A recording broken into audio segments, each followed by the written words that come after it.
Cricket বিশ্বের জন্য এক অপূরণীয় ক্ষতি।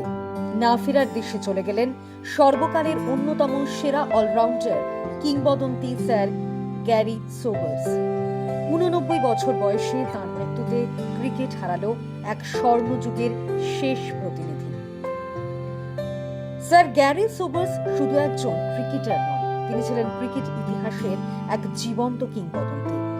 ব্যাট, বল এবং ফিল্ডিং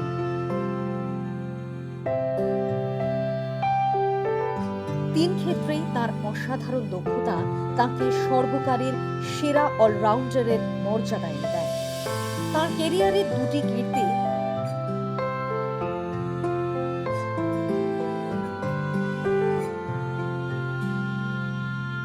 আজও ক্রিকেট প্রেমীদের মনে অমলিন। 1958 সালে পাকিস্তানের বিরুদ্ধে অপরাজিত 365 রান করে তিনি করেছিলেন তৎকালীন টেস্ট ক্রিকেটের সর্বোচ্চ ব্যক্তিগত ইনিংসের বিশ্ব রেকর্ড। এরপর 1968 সালে প্রথম শ্রেণীর ক্রিকেটে গ্ল্যামারগনের বোলার ম্যালকম ন্যাসের এক ওভারে টানা 6টি ছক্কা হাঁকিয়ে ইতিহাস সৃষ্টি করেন।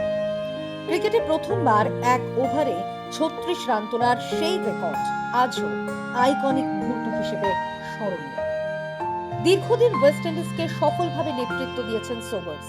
কপিল দেব, জ্যাক ক্যালিস সহ বিশ্বের বহু মহান অলরাউন্ডারের তুলনার মাপকাঠি ছিলেন তিনি।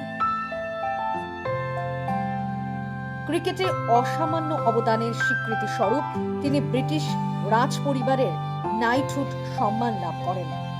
এছাড়া উইজডেনের ক্রিকেটার্স অব দ্য সেঞ্চুরি তালিকা এবং আইসিসি হল অফ ফেমেও স্থান পেয়েছেন তিনি।